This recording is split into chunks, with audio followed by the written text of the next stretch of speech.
Sega.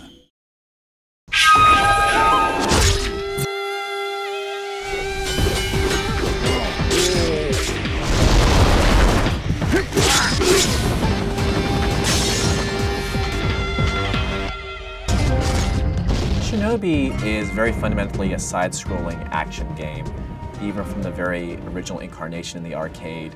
We wanted to preserve the core combat elements that made the first game so popular. So the strong melee combat system up close, and then the ranged throwing stars, or in our case throwing knives, to balance out sort of that melee combat. I think if you mention Shinobi to anyone on the street, like, have you played this game?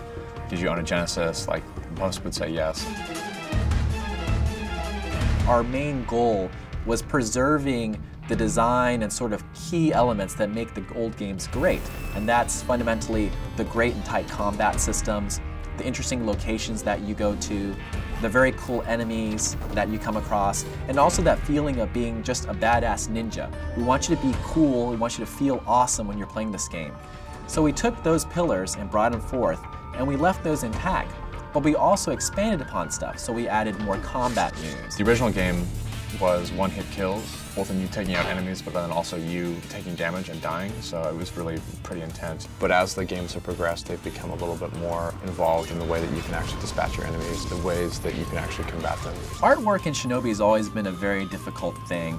The series has sort of progressed to a very interesting art style. We wanted to keep fundamentally the 2D kind of feel of the classic Genesis games of Shinobi, but we also wanted to modernize it and give it personality for today's sort of audience. We continue that process all the way to the end, from the cinematics to the design of the characters, the storyline, because we really want to make sure that we preserve what makes Shinobi special to Sega of Japan and also the Shinobi fans, but also do our little piece to expand the storyline and introduce new characters and bosses and enemies that can really grow the franchise as a whole.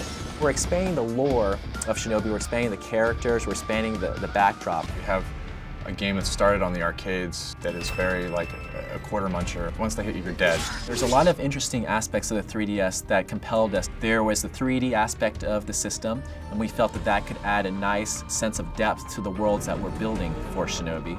And then you have the touch controls, you have the gyroscope, and being able to add those new gameplay mechanics into the classic sort of action in Shinobi was another compelling feature. This game is Shinobi. I mean, we had a really passionate development team. We had the support of Sega of Japan the whole way through and the whole IP holders. So it is a Shinobi title. It may have been developed by a Western studio, but we took what was great about the old Shinobi titles and we made them better.